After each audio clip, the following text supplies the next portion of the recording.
Muy bien, hermanos. ¿Habéis hecho la tarea?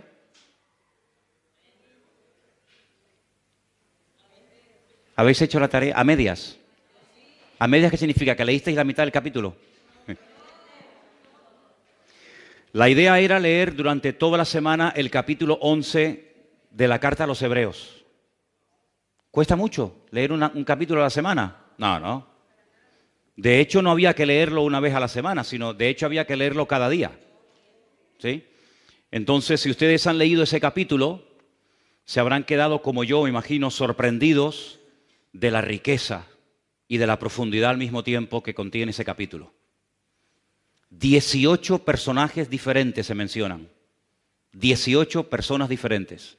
Claro, evidentemente para poder entender ese capítulo, o mucho del capítulo, uno tiene que conocer bastante de la Biblia, porque la mayoría de las cosas que se dicen ahí las encontramos en la historia del Antiguo Testamento, y si usted no ha leído el Antiguo Testamento, pues difícilmente se podrá enterar de muchas cosas.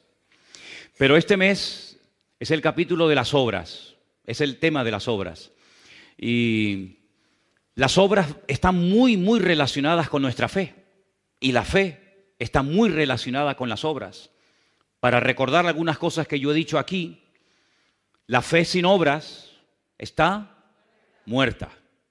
¿De qué sirve que usted tenga mucha fe si luego no la usa?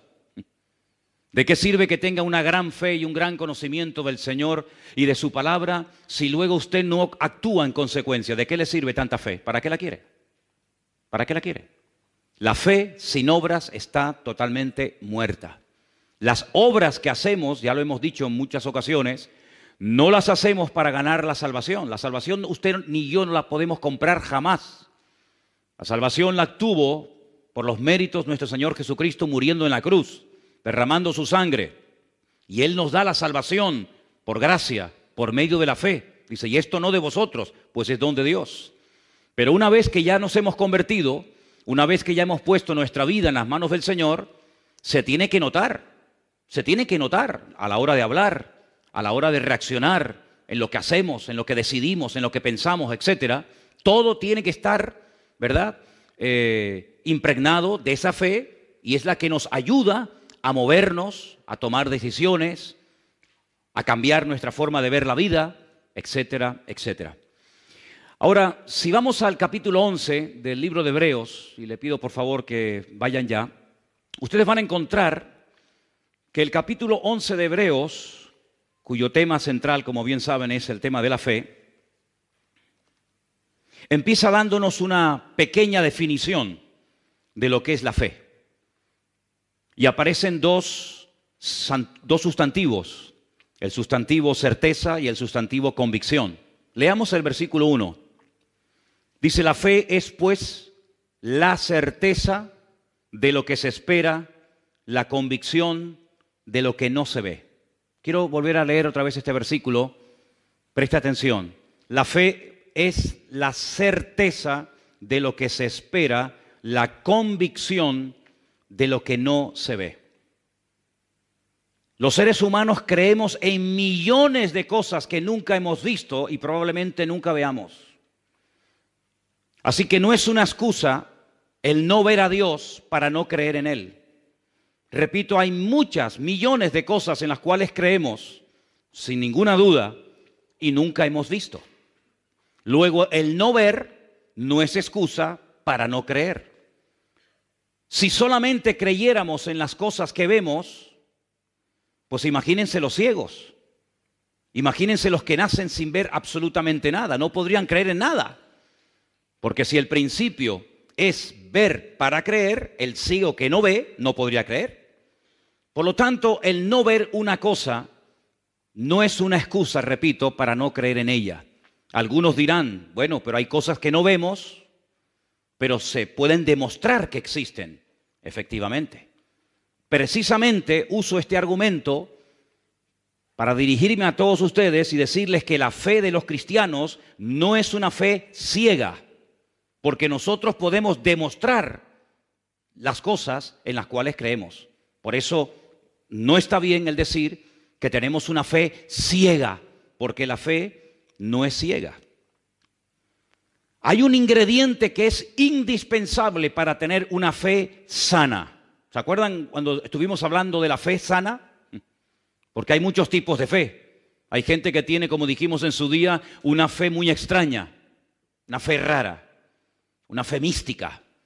Pero la fe del creyente, la fe del cristiano, del hijo y de la hija de Dios, es una fe sana, es una fe que no es ciega, no es una fe basada en mitos, no es una fe basada en emociones, en sentimientos, en producto de la imaginación, sino que hay un ingrediente que alimenta la fe sana, y ese ingrediente es fundamentalmente el conocimiento. Cuanto más conocimiento tenga usted del Señor y de su palabra, mayor y mejor, de mejor calidad será su fe. Cuanto menos conozca usted a Dios y cuanto menos conozca usted de su palabra, su fe será de peor calidad. Porque lo que le da sustento, lo que le da base, lo que le da calidad a nuestra fe es el conocimiento y también, como no, la experiencia. Pero por encima de todo, el conocimiento. Vamos a poner ahí en la pantalla para que podamos leer la definición de la palabra certeza, porque aparece en el versículo 1 y queremos saber lo que esa palabra significa. Ahí la tenemos. La palabra certeza significa conocimiento seguro, claro y evidente que se tiene de algo sin ninguna duda. Es una creencia firme, fuera, no fuerza, fuera de toda duda. La duda es el cáncer que mata la fe. Donde hay duda, no hay fe. Y donde hay fe, no puede haber dudas.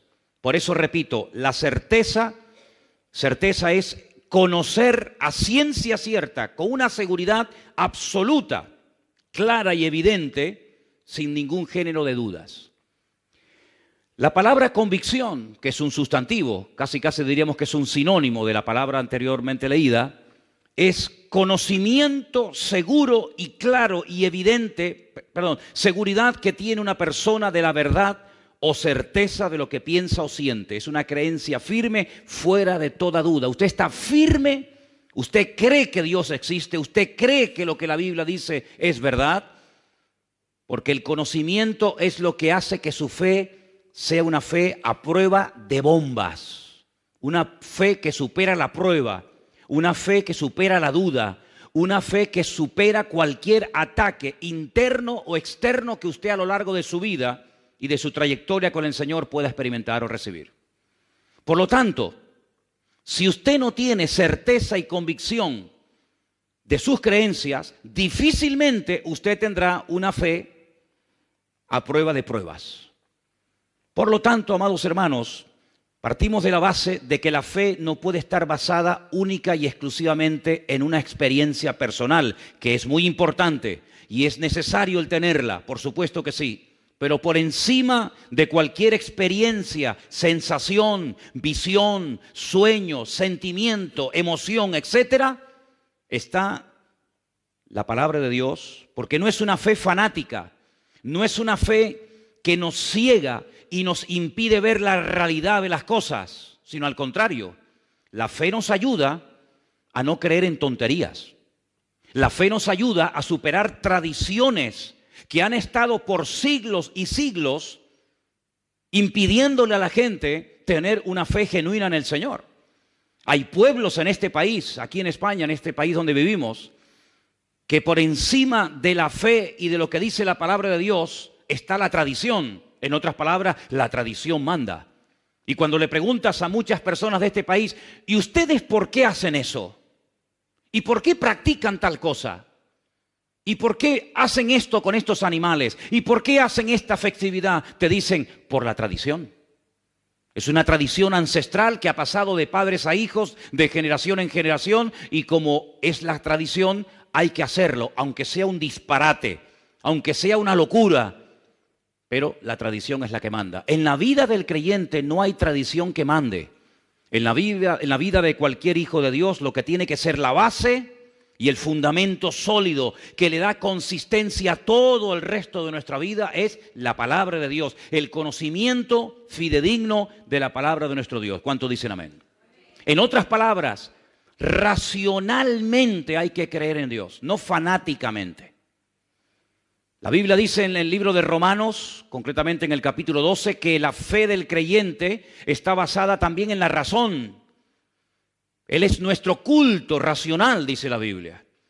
Creemos en cosas que se pueden demostrar, porque si no se pueden demostrar, ¿cómo voy a creer en algo que no se puede demostrar? No somos locos. Yo creo en Dios porque puedo demostrar que Dios existe.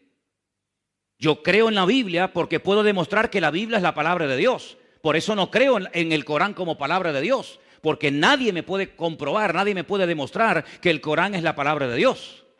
Por eso no creo en las imágenes, porque nadie me puede demostrar que esa es la forma como Dios quiere que se le adore y como quiere que un ser humano se le acerque a Él.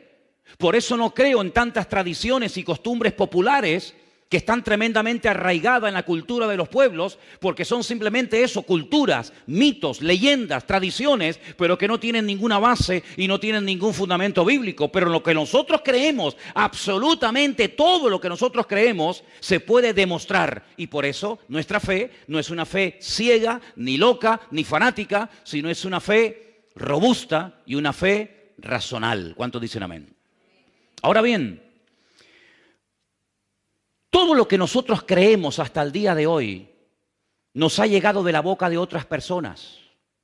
No nos levantamos una mañana y de repente comenzamos a creer en Dios, a leer la Biblia y a descartar una serie, como acabo de decir, de tradiciones y de costumbres, porque simplemente nos levantamos por la mañana y entró un rayo de luz por la ventana que nos aclaró todas las dudas y todas las interrogantes. No, no es nuestro caso, no ha sido nuestra experiencia. Prácticamente en todo cuanto nosotros creemos y practicamos hoy en día nos ha llegado por transmisión fundamentalmente oral. Porque otra persona nos habló del Señor y a esa persona le habló una persona y así es como los eslabones de una cadena. Ahora, lo que nos ha llegado a nosotros como palabra de Dios, lo que nos ha llegado a nosotros acerca de la vida de Cristo y de sus milagros, de su muerte, de su resurrección, etcétera, etcétera, goza de credibilidad. Es decir, nos podemos fiar que lo que nos han predicado y lo que nos han dicho las gentes a lo largo de los 2000 años de historia de la iglesia es verdad. ¿Te has preguntado alguna vez si lo que leemos en la Biblia realmente era así o no era realmente como nos han dicho? ¿Cuánto tiempo ha pasado? ¿Cuántas generaciones han pasado desde la época de Jesús hasta hoy en día? Déjenme que les dé un pequeño dato. Cuando usted comienza a leer el Evangelio según San Mateo, usted se encuentra que en el capítulo 1 hay un enorme árbol genealógico de los antepasados del Señor Jesucristo. ¿Sí o no? Y fulanito engendró a fulanito y fulanito engendró a tal. Y usted va retrocediendo en el tiempo y usted llega al principio de ese árbol genealógico que demuestra que Cristo era descendiente de la casa del rey David, por consiguiente de la tribu de Judá. Dice que desde Abraham hasta Cristo pasaron 42 generaciones. Ahora, muchos de los que están aquí, o algunos de los que están aquí, cuando leen, por ejemplo, un libro de arqueología, o los que están estudiando en institutos y universidades, muchas veces se te dan datos y se te dan fechas realmente que te dejan con la boca abierta, pero nadie los pone en tela de juicio. Por ejemplo, cuando se descubre un fósil, un hueso o algo por ahí, te dicen, esto tiene 10 millones de años. Y a veces tengo la sensación que cuanto más millones de años tenga, como que más fe hay que tener en eso. Y te dicen, no, este dinosaurio vivió hace 250 millones de años.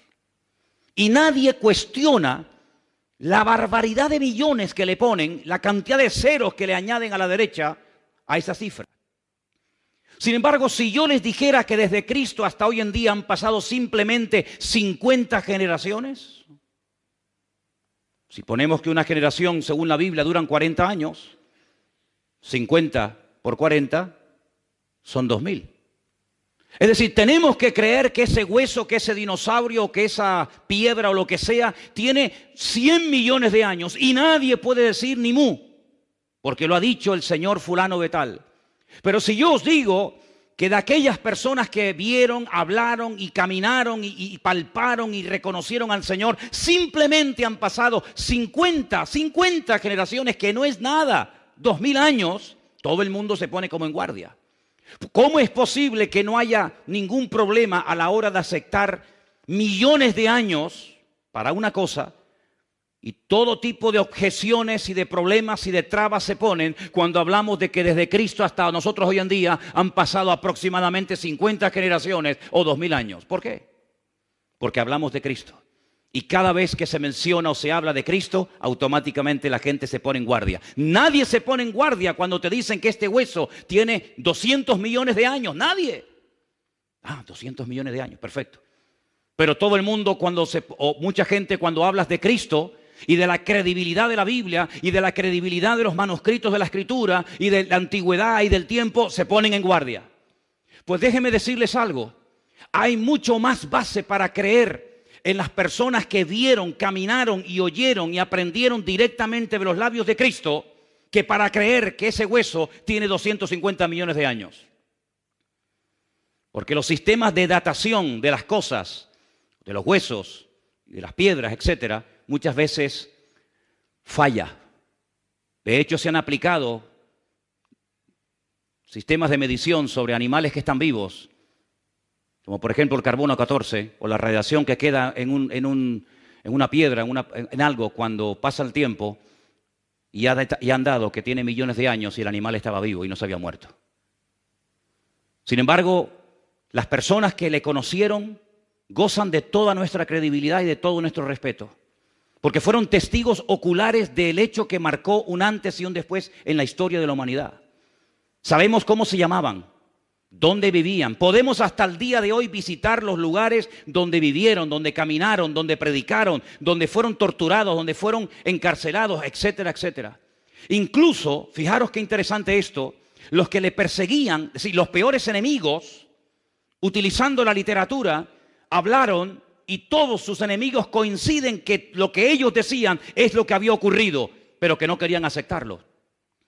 Tenemos muchas cartas y manuscritos de personas ateas, de personas que eran enemigos del cristianismo, que escribían y decían es que están empeñados en decir que su Dios, que su Señor, que su Mesías murió en una cruz y que dicen todos que resucitó al tercer día. No había ningún tipo de dudas entre ellos, sino que estaban unidos, y podemos decir que no solamente por lo que dijeron y por lo que escribieron, sino que la arqueología, la literatura y la historia nos permiten a nosotros los cristianos hoy en día afirmar con toda certeza y convicción que todo cuanto nosotros creemos hoy en día no es producto de la imaginación ni de una locura, sino que tenemos una fe basada en un conocimiento certero de que la palabra de Dios está a prueba de bombas.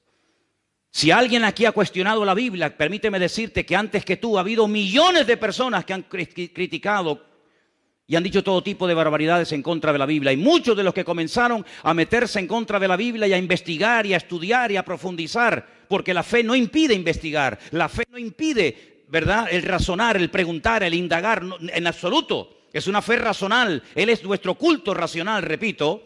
Muchas de esas personas terminaron convirtiéndose y dándose cuenta de que era dura cosa es dar cosas contra el aguijón y mejor es convertirse a Cristo que ponerse a Cristo en su contra. Por lo tanto, queridos hermanos y amigos, tenemos una fe a prueba de bombas. ¿Cuántos dicen amén?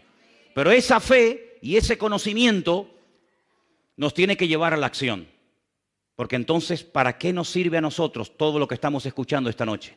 Simplemente para presumir y decir, wow, tenemos una fe a prueba de bombas. Tenemos una Biblia que es una pasada, un libro matemáticamente perfecto. No, hermano, no simplemente es para que presumamos de que tenemos un Dios poderoso, sino para llevarnos a una vida práctica, para llevarnos a la acción y para que todo lo que hagamos después de haberle conocido a Él afecte todas las áreas de nuestra vida. Lo familiar, lo psicológico, lo mental, lo económico, absolutamente todas las áreas de la vida tienen que estar impregnadas por la fe que tenemos. Ahora bien, esa palabra tan usada en el libro de Hebreos capítulo 11, la fe, la palabra emuná del hebreo, es una palabra que también tiene otras traducciones, no solamente fe. sino que también se puede traducir por lealtad y por confianza. La misma palabra. ¿Por qué? Porque no hay ninguna garantía que cuando una persona conozca la verdad va a hacer caso y obediencia a la verdad. No hay ninguna garantía.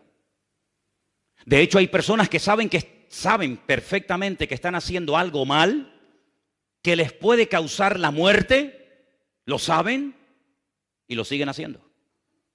Luego, no hay ninguna garantía que cuando una persona se exponga y conozca la verdad, diga, Señor, perdóname, tú tienes la verdad.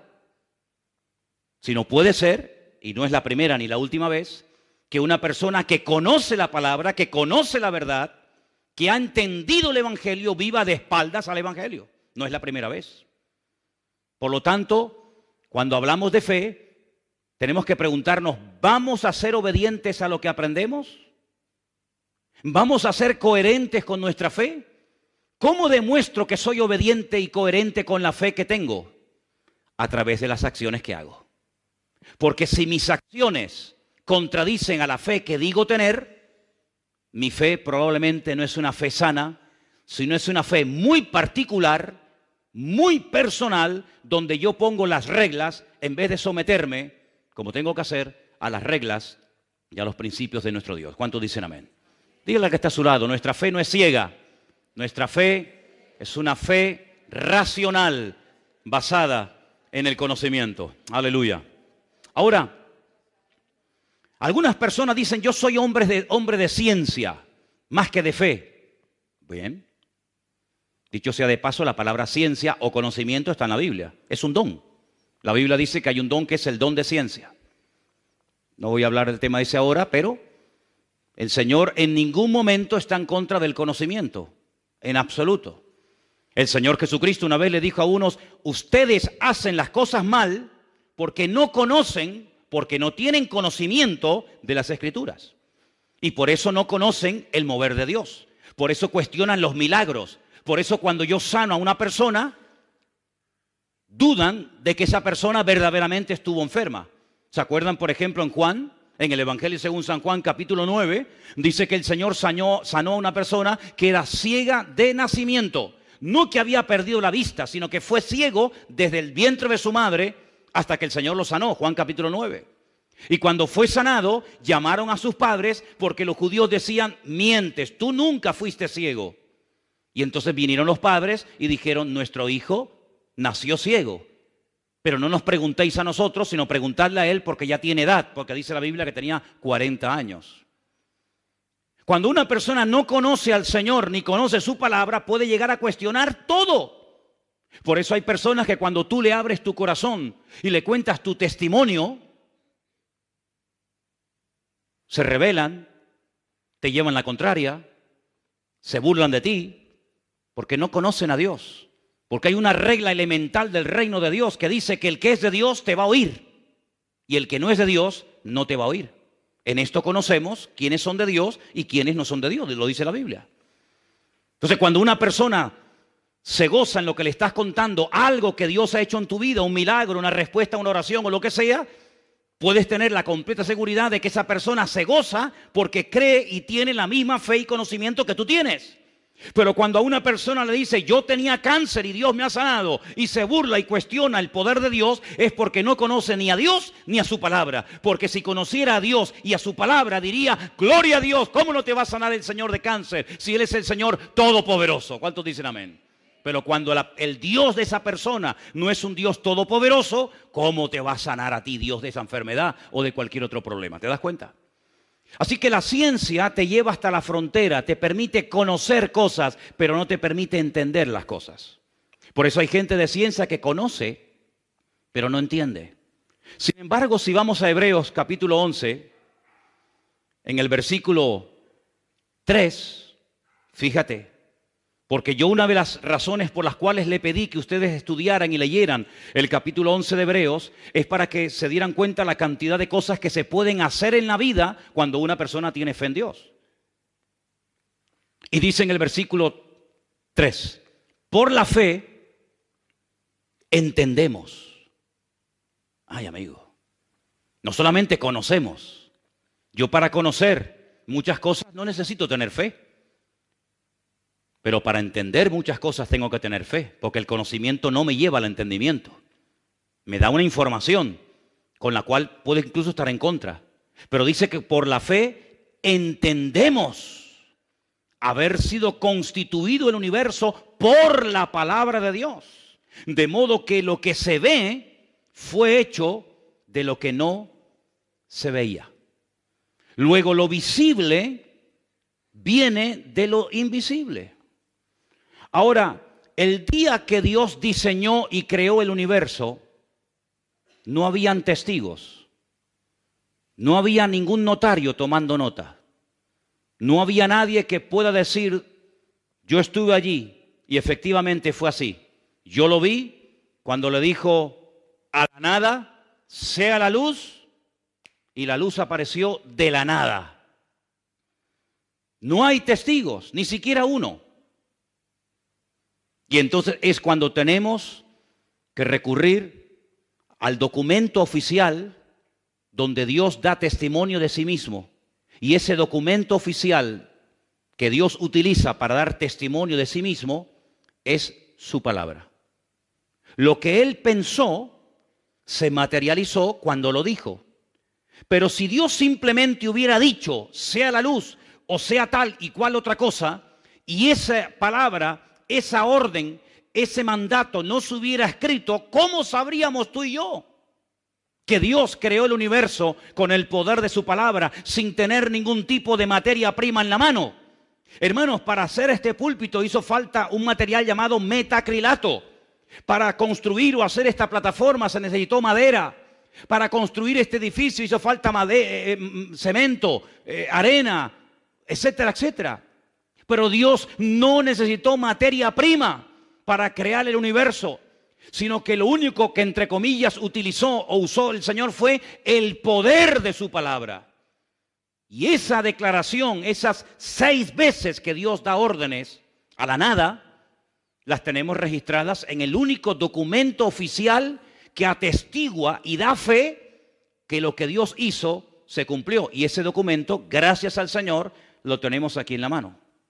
Y se llama la Biblia, la palabra de Dios. ¿Qué es lo que puede presentar el hombre como contraargumento? Teorías. Teorías no demostrables. Opiniones, especulaciones, hipótesis. Y hay 10 o 12 opiniones diferentes acerca del origen de todo esto. Por ejemplo, ya Aristóteles, el famoso filósofo griego, decía que la creación es eterna, que siempre ha existido. El sol siempre ha existido, la luna siempre ha existido, la tierra, el universo siempre ha existido. Pero sin embargo eso no es verdad. Todo lo que vemos tuvo un inicio, tuvo un comienzo. Y todo comenzó con una orden, con un mandato de la boca de nuestro Dios. Y el documento, repito, que da fe de que efectivamente eso fue así, está en su palabra. Dijo Dios, sea la luz, y fue la luz. La Biblia no se escribió para convencer a nadie de nada. La Biblia no es un libro cuyo objetivo fundamental es convencer al inconverso de que existe Dios. Ese no es el objetivo de la Biblia. El objetivo de la Biblia no es demostrar que Dios existe. El objetivo de la Biblia no es ese. La Biblia ya desde el principio comienza mencionando a Dios en primera persona. Dijo Dios, sea la luz, y fue la luz. Y ya lo da por hecho. Incluso la misma Biblia dice que el necio dice en su corazón que Dios no existe. El necio. Porque hay que ser necio. Y yo me remito a la palabra de la Biblia. Hay que ser un necio para decir que Dios no existe. El día que a mí me demuestren que Dios no existe, ese día nos sentaremos y hablamos. Pero de momento no he encontrado en todos los años que tengo a nadie que sea capaz de demostrarme que Dios no existe. Algunos me dicen, demuéstrame tú que tu Dios existe. Digo, no, vamos a hacerlo al revés. Empieza tú. Empieza tú. Ustedes son mayoría, ¿no? Los que dicen que Dios no existe, pues presentadme argumentos para demostrar que Dios no existe. Y nadie te va a poder demostrar que Dios no existe. Absolutamente nadie.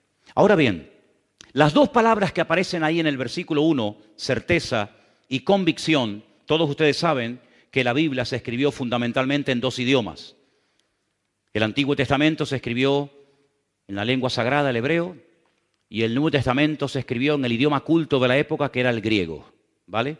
Los manuscritos de los cuales se ha traducido el Nuevo Testamento a todas las lenguas que existen hoy en día son de origen griego.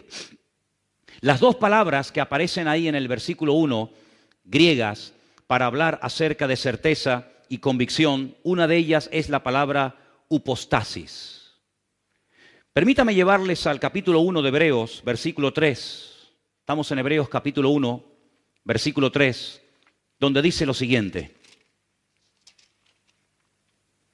El cual, siendo el resplandor de su gloria y la imagen misma de su sustancia, esa es la palabra que les acabo de mencionar, y quien sustenta todas las cosas con la palabra de su poder, habiendo efectuado la purificación o la limpieza de nuestros pecados por medio de sí mismo, se sentó a la diestra de la majestad en las alturas.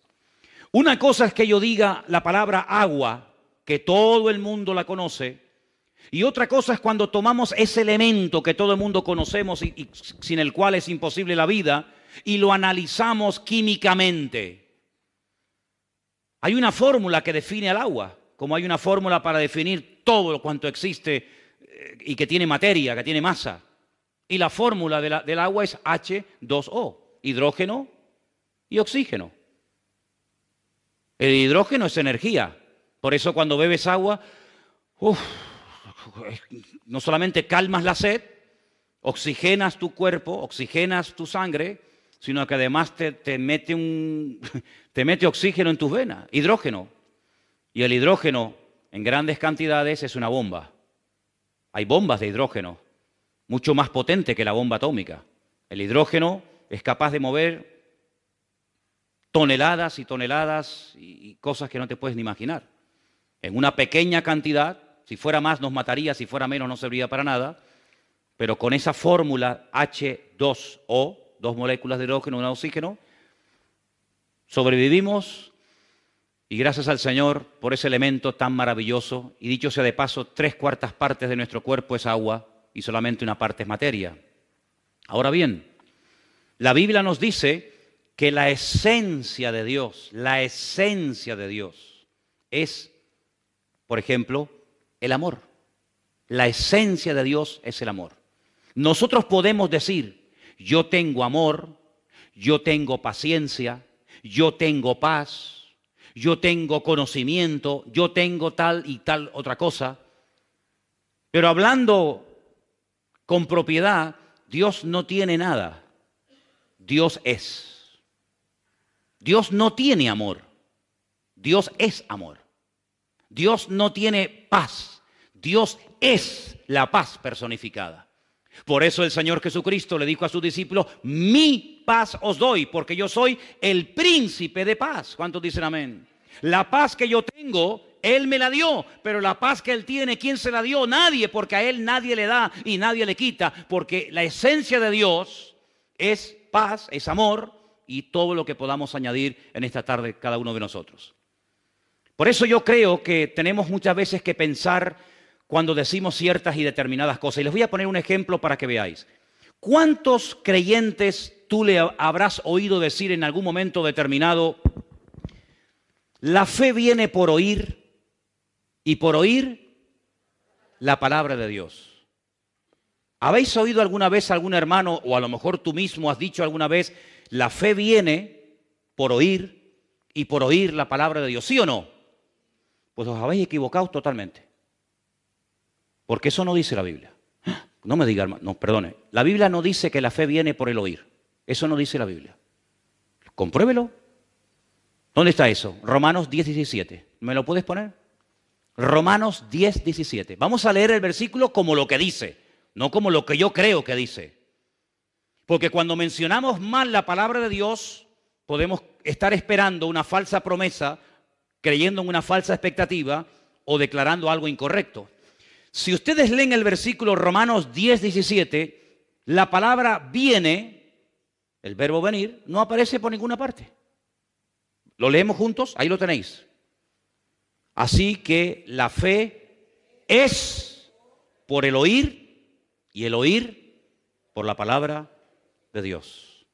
¿Dónde dice la fe viene?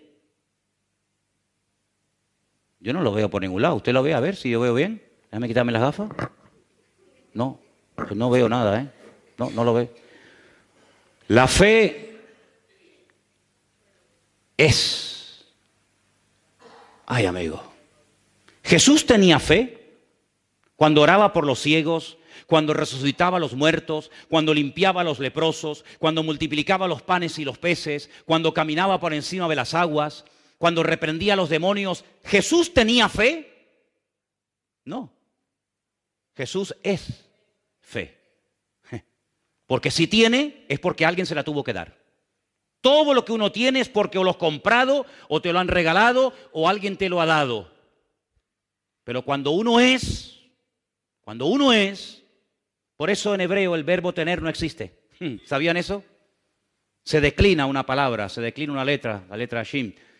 No existe el yo tengo, tú tienes, él tendrá, nosotros tenemos. No, se declina una palabra porque el tener no existe. Aquí el único que tiene, pero más que tener, el único que es y que da es nuestro Señor Jesucristo, es nuestro Dios. Y quiero decirles que en ese texto de Romanos 10:17, en todos los manuscritos no aparece la palabra Dios. En todos los manuscritos que existen hoy en día, que se han utilizado para traducir ese versículo al castellano, al alemán, al inglés, al chino, al japonés, etcétera, etcétera, en todos los manuscritos del mundo aparece la palabra Cristo. Ponlo otra vez. Así que la fe, dice, es por el oír y por oír la palabra de Cristo. Eso dice en el griego original. No hay ningún manuscrito donde aparezca la palabra Dios. Pero bueno, es que Dios es Cristo, ¿no? ¿Y Cristo es Dios o no? Pero para hablar con propiedad, los manuscritos dicen Cristo. Es decir, la fe está basada en un conocimiento, en una certeza y en una convicción que me cambia la vida radicalmente. Pero ¿cómo se alimenta ese conocimiento? ¿Cómo engorda, permítame la expresión, esa fe? ¿Cómo crece, cómo se extiende esa fe? Por oír directamente de aquel que es la fe personificada, es decir, por la comunión, por la relación diaria, permanente y constante con mi Señor, con mi Dios, es como mi fe se mantiene firme y crece y aumenta y se extiende. ¿Cuántos dicen amén? Si usted no tiene comunión con Dios, ¿con quién tiene comunión? Si usted no tiene una relación íntima, privada y diaria con el Señor, ¿con quién la tiene? Es más, cuando una persona mengua en su relación con Dios, los primeros que se dan cuenta son los que viven contigo. Si no, pregúntale a tu mujer, pregúntale a tu marido, a tu madre, a tu padre, a tu hijo. En el momento en el que tu comunión con el Señor mengua, en el momento en el que tu comunión con Dios no es como tiene que ser, comienza a brotar la antigua naturaleza. Comienza a despertarse el gigante dormido. El gigante que pensabas que habías vencido, pero que simplemente lo has tenido dormido durante tiempo, comienza otra vez a despertarse y a hacer de las suyas. Por eso, lo mejor que podemos hacer en nuestra vida es mantenernos bien cerca, en comunión diaria y permanente con nuestro Dios, con nuestro Señor Jesucristo, para que nuestra fe no mengüe, sino que nuestra fe sea una fe viva, una fe sana, una fe robusta, y podamos ir de victoria en victoria y de gloria en gloria y de bendición en bendición en el nombre del Señor. Porque la fe, queridos hermanos, sí está basada en el conocimiento, pero ¿en el conocimiento de qué o de quién? En el conocimiento de mi Dios y en el conocimiento de la palabra de mi Dios. Amén. Ahora, voy a explicarles algo referente a esta palabra hupostasis, que es la palabra que aparece en el versículo 1 del libro de Hebreos, y quiero darles una pequeña explicación para no perdernos en demasiadas explicaciones. Esa es la palabra que aparece en el griego para la palabra certeza, sustancia, esencia. Es algo que afecta el mundo. Si cogiéramos un vaso de agua y le echáramos un chorro de aceite, ¿se notaría? Sí, claro que sí. Si cogiéramos, por ejemplo, una Coca-Cola y la echáramos dentro de un vaso de agua, automáticamente cambiaría el color, el sabor y todo, ¿a que sí? En otras palabras, nuestra esencia como seres humanos es una esencia que viene deteriorada por la desobediencia y por el pecado. Y por eso cuando venimos a este mundo tenemos que aprender a ser obedientes. Nunca se aprende, nunca hay que enseñarle a un niño a ser desobediente. ¿Usted le enseñó a su hijo a ser desobediente? No, es que ya eso lo aprenden solo. ¿Usted le enseñó a un niño decir mentiras? No, las aprenden solo. ¿Decir malas palabras? Es como que viene en la esencia del hombre, ¿verdad? Pero cuando entra el Señor en nuestra vida, nuestra esencia espiritual tiene que cambiar radicalmente. Por eso no es normal, aunque algunos crean que sí, que cuando pasan muchos años caminando con el Señor y conociendo al Señor, sigamos hablando igual, actuando igual, pensando igual, pecando igual. Juan observa y dice, el que sigue practicando y viviendo en el desorden, el que sigue viviendo como si nada en el pecado, es que no ha conocido a Dios. Porque el que ha conocido a Dios no practica el pecado. ¿Cuántos dicen amén? Dígale que está a su lado. El que conoce a Dios no practica el pecado. No lo puede practicar. Porque cuando uno conoce al Señor, lo que menos uno quiere hacer en la vida es pecar y desobedecer al Señor. En esto conocemos que hemos pasado de muerte a vida, dice Juan, en que amamos a los hermanos. ¿Cómo pueden pasar años sin dirigirle la palabra a una persona y usted llamarse cristiano? Es que probablemente usted no sea cristiano. Porque la Biblia dice que el que practica asiduamente algo no ha conocido a Dios. Es que no lo digo yo, que yo no he escrito ni una página de la Biblia. La Biblia dice que el que dice que ama a Dios y trata al trancazo a su hermano y no le habla, lo insulta, lo humilla, no lo ama, no lo respeta, no lo perdona, no le permite en un momento determinado cometer un agravio contra usted, entonces usted es más duro que Dios. Usted es más juez, más duro y más intolerante que Dios. Porque la Biblia dice que en esto se demuestra que hemos pasado de muerte a vida. En que hay algo en nuestra naturaleza que ha cambiado. ¿Y saben lo que ha cambiado? La esencia. Ahora tenemos la esencia de Dios. Dice que Él es el autor y el consumador de nuestra fe. Él es el que nos da la fe y el que nos mantiene esa fe viva en nosotros. Y por eso, cuando obramos, cuando hacemos obras, cuando hacemos buenas acciones, fruto, en definitiva, pues estamos demostrando que nuestra fe no es una fe muerta, sino es una fe viva. La otra palabra que aparece también se puede encontrar en la Biblia como la palabra amonestación. ¿Podemos poner otra palabra? Una era upostasis, la otra es elengos. La palabra elengos a veces se traduce en la Biblia por la palabra reprender, amonestar. Es decir, escuche bien esto es un concepto que esta semana me ha llamado mucho la atención. Cuando dice la fe es convicción, la fe es una amonestación. La fe es algo que me sacude. La fe es algo que me dice, no, así no es. La verdadera fe, no la fe religiosa, no la fe de la tradición, no la fe del mundo, no. La fe de Dios, esa semilla, esa esencia divina que Dios pone como regalo en tu alma, en tu corazón, es una semilla que te sacude por dentro.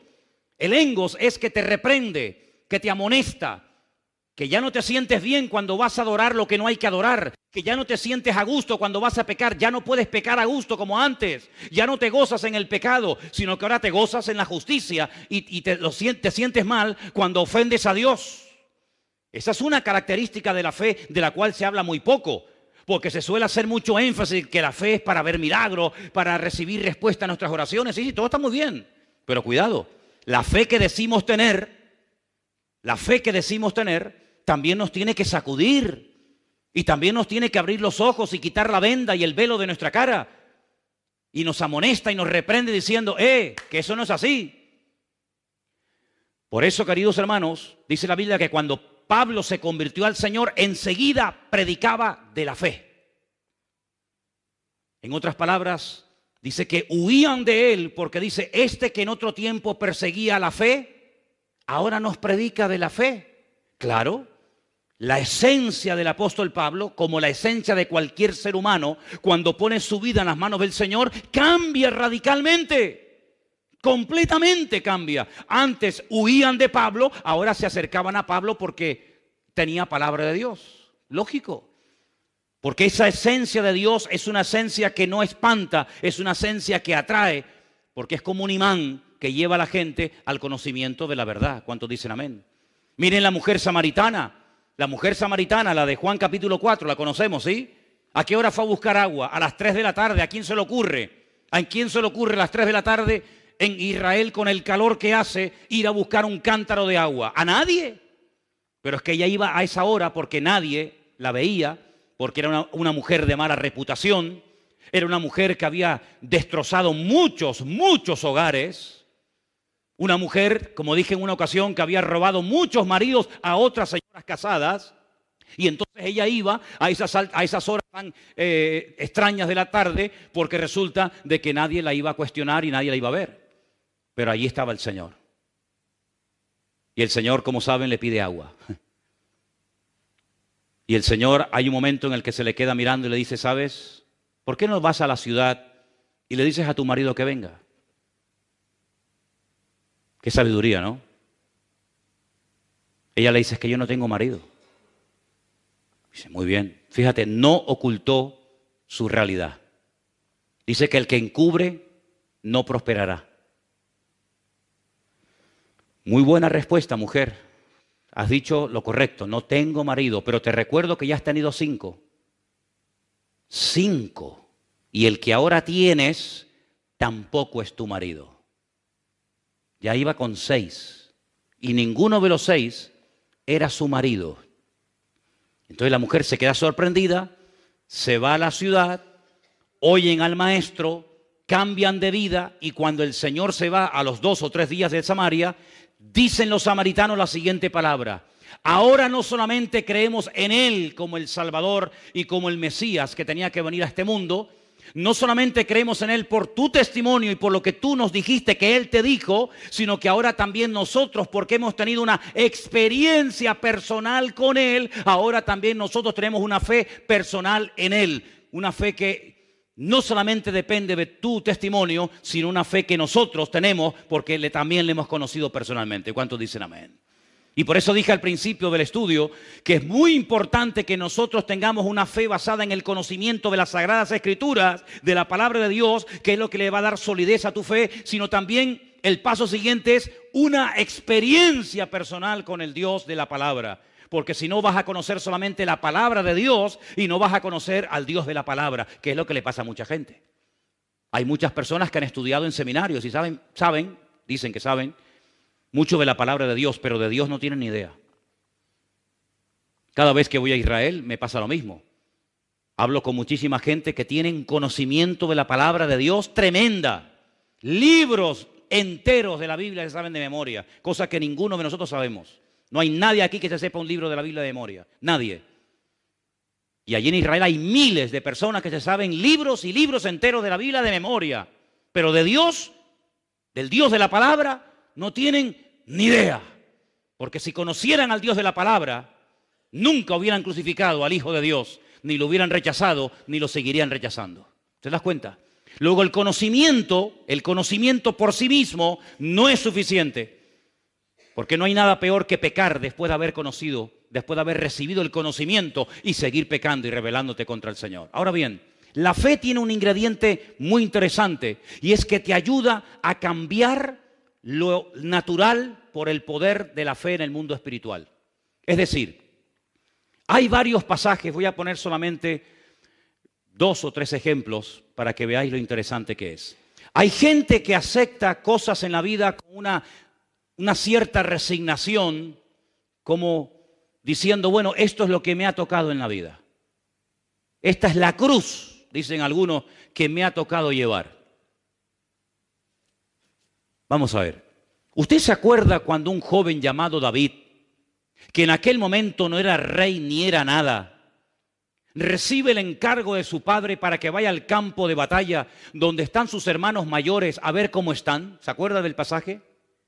Seguro que sí. Dice la Biblia que cuando llegó al campamento y habló con sus hermanos y le dio la comida que traía para ellos de parte de su padre, él se dio cuenta de que en el campamento había un ambiente extraño. Allí no se respiraba a fe por ninguna parte. Allí había temor, allí había miedo. Y él pregunta y dice, ¿qué es lo que pasa? Porque yo noto que aquí hay un ambiente donde no está la presencia del Señor. Porque dice la Biblia que el amor echa fuera el temor, y allí había temor por todas partes, empezando por el rey hasta el último del ejército. Y le informan de que hay un paladín, que hay un gigante enorme llamado Goliat, que lleva 40 días asustando, amedrentando a las tropas del ejército de Israel. Y entonces él le dice al rey Saúl, yo voy a ir y voy a luchar contra ese hombre. Y todo Israel sabrá hoy que el Dios de Israel es el Dios vivo y verdadero. Recibe todo tipo de oposición. Primero por parte de sus hermanos. Segundo, el rey intenta ponerle una armadura que ni a él le servía, cuanto menos a David. En otras palabras, intentan con armas naturales dotar o capacitar a David para una batalla que ni ellos mismos, todos juntos, serían capaces de vencer al gigante Goliat. Pero David les dice una palabra extraordinaria, primero al pueblo y después al gigante Goliat, que es a lo que quiero ir. Primeramente le dice a los soldados, incluido al rey Saúl, yo no voy a él con espada y con jabalina, porque esta guerra, él había discernido que no era una guerra cuerpo a cuerpo, como tantas que tuvo que librar después cuando fue rey de Israel, sino que esta es una guerra que tiene una connotación diferente. Y ustedes no han sabido discernir el espíritu que hay detrás de este hombre. Ustedes miran a Goliat, pero yo me doy cuenta de que detrás de Goliat hay demonios. Detrás de Goliat hay fuerzas demoníacas que lo que intentan es frenarnos, humillarnos e impedir que seamos un pueblo feliz y un pueblo vivo y victorioso. Y por eso yo no puedo ir contra este hombre con una espada, con una lanza, con una jabalina, porque en este momento esta guerra no se gana así. Mañana, cuando sea rey, iré con espada, con lanza, con jabalina, etcétera, etcétera. Pero hoy, precisamente hoy, estas armas son inservibles, no sirven para nada. Hoy voy a utilizar otro arma que ustedes lamentablemente no conocen y que yo voy a utilizar hoy, y van a ver qué tremendo resultado va a producir en el mundo natural. Y es que yo voy a ir en el nombre del Dios de Israel.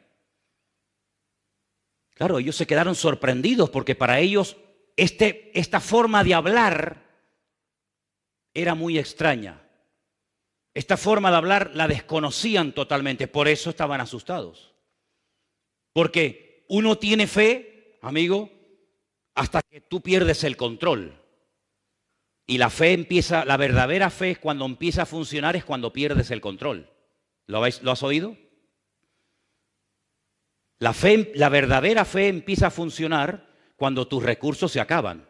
Mientras tienes dinero en el banco, tú estás tranquila. Mientras tienes trabajo, no hay problema. Mientras tienes salud, no pasa nada. Pero se te acaba el dinero, comienzas a tener problemas de salud, pierdes el trabajo, te quitan 3 o 4 cositas que te dan una falsa seguridad, y ahí es donde empieza a funcionar la fe.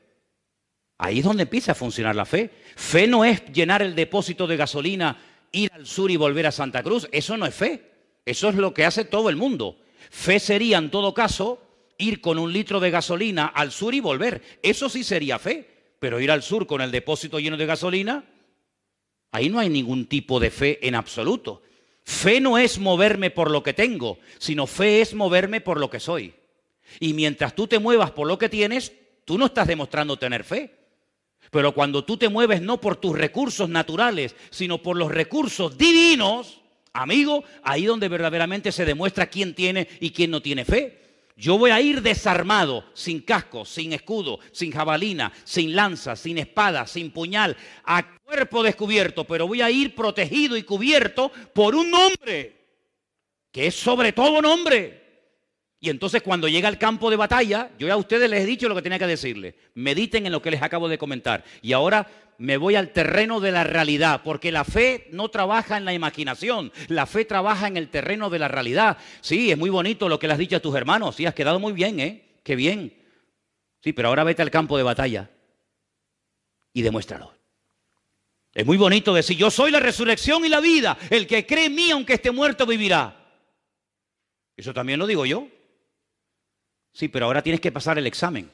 Ahora vete al cementerio y saca al muerto de la tumba. No dices que eres la resurrección y la vida, demuéstralo.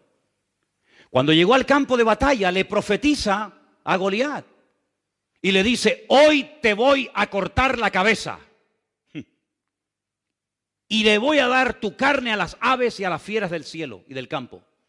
Y todo Israel sabrá que el único Dios que aquí manda y gobierna y controla es el Dios de Abraham, de Isaac y de Jacob. Y en base a esa palabra, en base a esa fe, por eso David es mencionado en el libro de Hebreos, aunque de pasada, porque dice que el tiempo le faltaría si se pone a hablar de cada uno de ellos, pero se menciona el nombre de David, si lo habéis visto. David acaba de dar una palabra de fe, como tú y yo la podemos dar, pero ahora hay que ir a la acción, amigo. Y ahora le dice a Goliat, ven, acércate. Y dice que se va a un arroyo donde toma 5 piedras. Una vez se lo expliqué, solamente de paso se lo vuelvo a explicar. Los filisteos controlaban toda la costa mediterránea. 5 ciudades. Gaza, Askelón, Asdod, Ecrón y Gaza. Y Gat. 5 ciudades. David dice 5 piedras, una para cada uno. Después de Goliat vendrá el otro y el otro y el otro. No fue capaz de venir nadie más. La Biblia dice que cuando salió, él le lanzó aquella piedra, derrotó al enemigo y todos los filisteos salieron huyendo. Es una cosa fuera de toda lógica. Porque que un joven mate a un gigante y que todo un ejército se ponga en desbandada, ¿pero por qué? Porque lo que hay es que descabezar al enemigo. Dice la Biblia, y Jesús lo explicó muy claramente, por favor entiendan esto. Tú no puedes entrar en la casa de un hombre fuerte y saquear sus bienes y sacar todo lo que le pertenece si antes no lo atas. ¿Cómo te vas a meter tú en la casa de un hombre que es más fuerte que tú, quitarle todo y llevártelo a tu casa? Es imposible. Primeramente habrá que reducirlo, atarlo, esposarlo, amarrarlo y luego entras y te llevas las cosas. No es que estás dando una lección para saber cómo robar, cuidado. No es eso, sino simplemente un ejemplo, ¿vale? Pues en el mundo espiritual igual. ¿Cuál es tu gigante? ¿Contra quién estás peleando tú? Y a veces somos tan cortos que decimos, no, mi gigante es mi jefe. ¿Y detrás de ese jefe quién está? No, mi gigante es mi marido, mi esposa, mi vecino, mi fulanito de tal. No tienes visión espiritual, amigo. Pero dice la Biblia cómo obtener visión espiritual. Lo dice la Biblia, no es el tema, pero yo leía hoy en 2 de Corintios que cuando Moisés bajó de la montaña, era tal el resplandor de la gloria de Dios en su rostro que dice que se tuvo que poner un velo por delante de la cara. Y Pablo dice, eso me sirve a mí para explicarles algo a ustedes, judíos. Escúchenme, vengan para acá. Ustedes cuando leen y no entienden, ¿sabéis por qué? Porque tenéis el mismo velo que Moisés tenía sobre el rostro. Pero cuando ustedes se conviertan a Cristo, el velo que les impide entender, no conocer, entender, se quitará y entonces podrán entender las profecías y la palabra. Entonces, cuando hay una verdadera conversión, la visión espiritual se recobra. Antes era ciego, mas ahora veo. Ahora te das cuenta que detrás de ese político, detrás de esa persona que te critica o te calumnia o que sea, hay fuerzas espirituales donde nosotros podemos tener un efecto tremendo por medio de la fe, porque la fe me sirve para entender, la fe me sirve para tomar decisiones, la fe me sirve para avanzar y la fe me sirve también para discernir en el mundo espiritual dónde está el problema, no en lo natural, sino en lo espiritual. ¿Cuántos dicen amén? Bueno, yo espero que no hayan perdido el hilo, yo sé que son tantas cosas, pero ¿se dan cuenta, hermanos? ¿Se dan cuenta que ser creyente es mucho más que venir aquí todos los domingos? ¿Te das cuenta? ¿Te das cuenta que tus batallas personales no son mi responsabilidad, son tu responsabilidad, no son la mía? Que todos tenemos nuestras batallas y nuestros gigantes y nuestras luchas y nuestras ciudades amuralladas y nuestras fortalezas, todos. Y tenemos que crecer, sí, como pueblo de Dios, como iglesia, pero también a nivel individual. Tenemos que crecer. Uno de los problemas que tenía el pueblo de Israel es que no crecía en relación al tiempo que llevaban caminando con el Señor. Dice, ustedes salieron de Egipto, pero Egipto no salió nunca de ustedes. Siguen todavía con la mentalidad de Egipto, echan de menos los pepinos, la cebolla, la comida de Egipto, por favor, pero si allí vivíais como esclavos. Pero cuando os viene un problema, enseguida volvéis al pasado, enseguida pensáis en qué bien vivíamos en Egipto. ¡Falso! ¡Falso! ¿Cómo que vivíamos bien en Egipto? Si allí vivíamos privados de libertad y estábamos pasando miseria, pobreza y necesidad y hambre.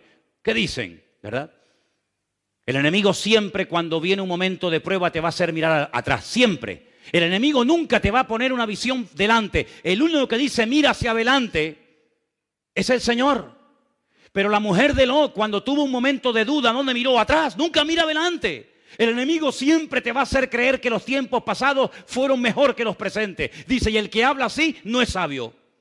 Por lo tanto, cada vez que te entra nostalgia, cada vez que te dan ganas de mirar atrás, no es Dios el que te está hablando. El Señor siempre te dice, poned la mira en las cosas de arriba, si es que verdaderamente habéis resucitado con Cristo Jesús. El segundo ejemplo que les quiero poner, el primero fue el de David con Goliat, ¿sí? El segundo ejemplo es el de Elías, profeta Elías. Un hombre que sube a lo alto del Monte Carmelo y le dice a 400 profetas falsos de Baal, hoy tiene que quedar aquí bien claro en esta montaña quién es el verdadero Dios. Vamos a ver, lo que no es correcto es que ustedes por un día adoren a Baal y otro día adoren a Dios. No puede ser, esto es una ambigüedad, esto no lleva a ninguna parte. Vamos a tomar una decisión. Y en aquel monte que es muy alto, del cual se ve muchas partes de Israel, todo el valle de Meguido, etcétera, etcétera, les dice, vamos a orar, vamos a entrar en una guerra de tipo espiritual. Aquí no vamos a pelear cuerpo a cuerpo, sino aquí vamos a pelear en el mundo espiritual. Ustedes pongan sobre un altar de piedras a un buey y yo pondré otro. Y ustedes oren e invoquen a vuestras divinidades y a vuestros dioses. Si vuestro Dios es el verdadero, que lo demuestre y punto.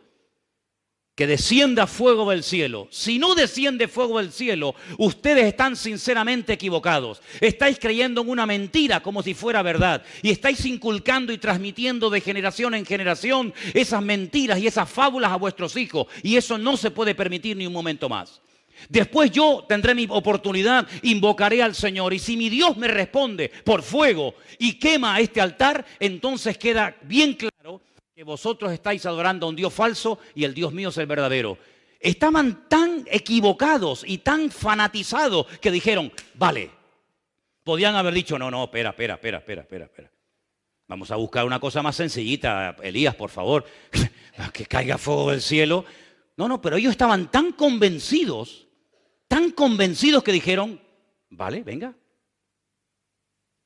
Es increíble cómo la gente puede incluso llegar a dar la vida por una mentira, creyendo que está muriendo por una verdad. Es terrible. La fe religiosa es peligrosa. La fe religiosa puede llevarte a cometer barbaridades. Oraron desde la mañana hasta el atardecer y allí no hubo ninguna respuesta, hasta que le tocó el turno a Elías.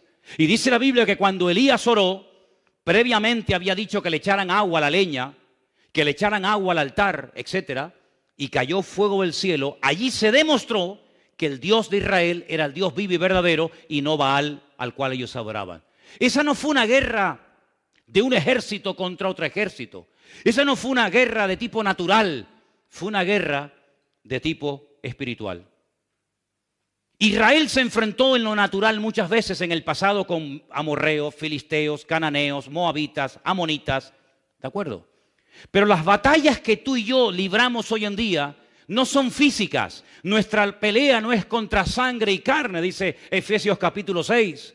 Las armas de nuestra milicia no son carnales. Nosotros, dice la Biblia, que peleamos contra principados, contra potestades, contra gobernadores de las tinieblas de este siglo, contra huestes espirituales de maldad en las regiones celestes. Y hay cristianos que ahí no saben pelear.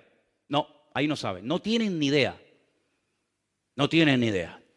Y es ahí donde el Señor en este 2017 a todos y a cada uno de nosotros, a los que quieran, nos quiere llevar a pelear la buena batalla, a pelear no contra el jefe que te trata mal y te humilla, no contra el profesor que la tiene según tú tomada contigo, no contra el vecino que te tiene amargada la vida y te raya el coche y te tira basura por la ventana, no contra fulano y... No, por ahí no van los tiros, amigo. Sino aprender a leer, aprender a discernir en el mundo espiritual y darte cuenta que hay cosas que no vienen de Dios.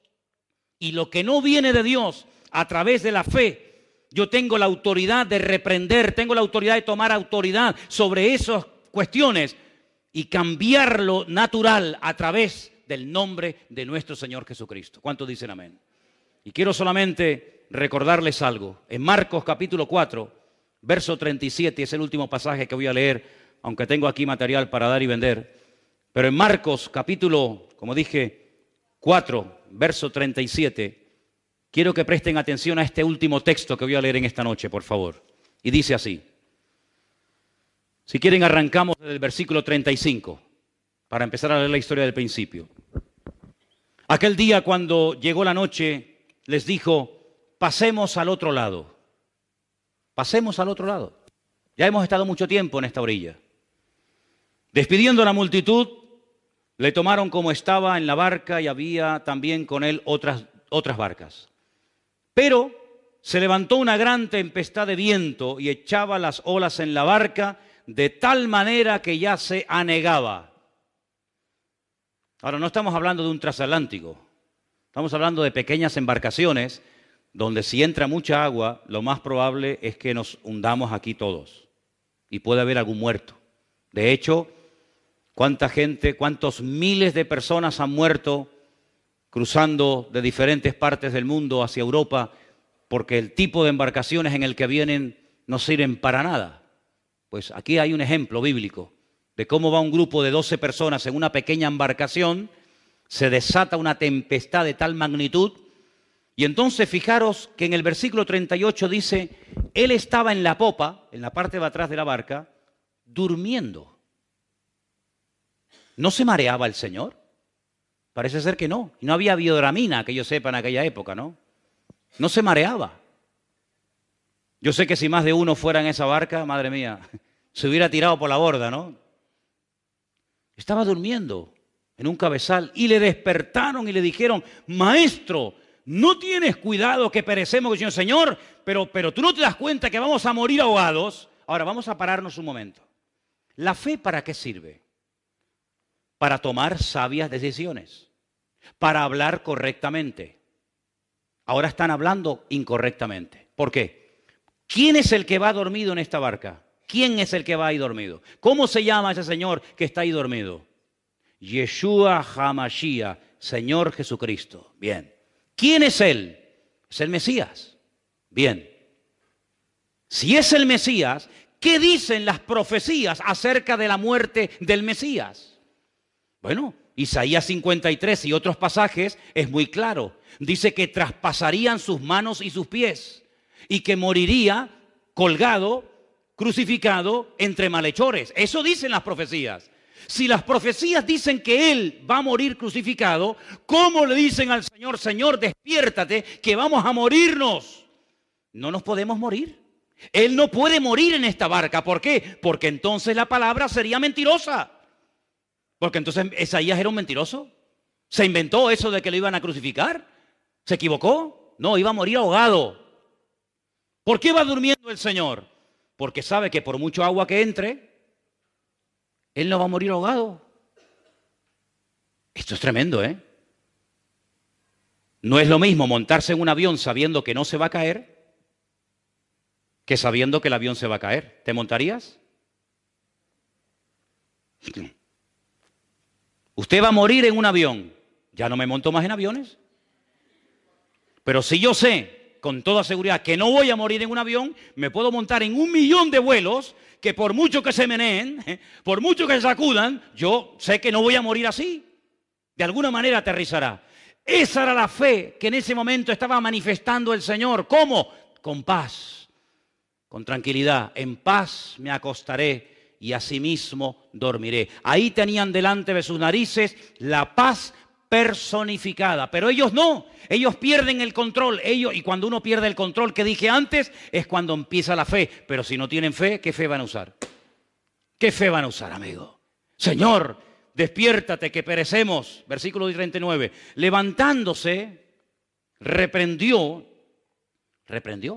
Es la misma palabra, en este pasaje no siempre, pero en este pasaje cuando dice reprendió, es la misma expresión que utilizaba cuando reprendía a los demonios. La misma. Toma autoridad de lo natural con el poder del mundo espiritual. Reprendió al viento y a la mar y le dijo, cállate, enmudece.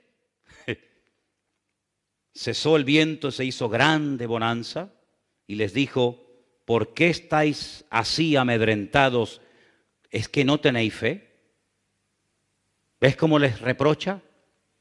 Tenéis, no sé lo que tenéis, pero fe en este momento no habéis manifestado ninguna. Entonces temieron con gran temor y se decían el uno al otro, ¿quién es este que aún el viento y el mar le obedecen?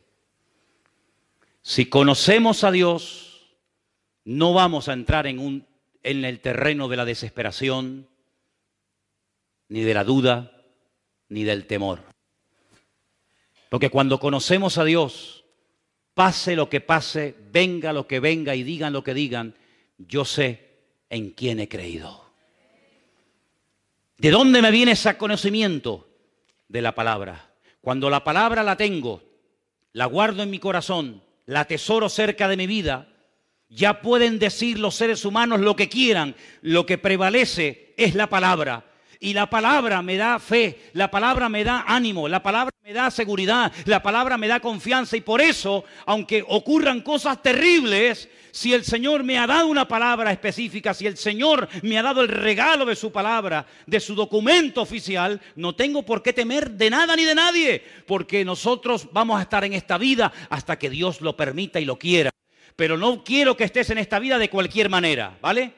No quiero que estés en esta vida con una resignación absurda y ridícula, aceptando cosas que no vienen de Dios como creyéndote que vengan de Dios.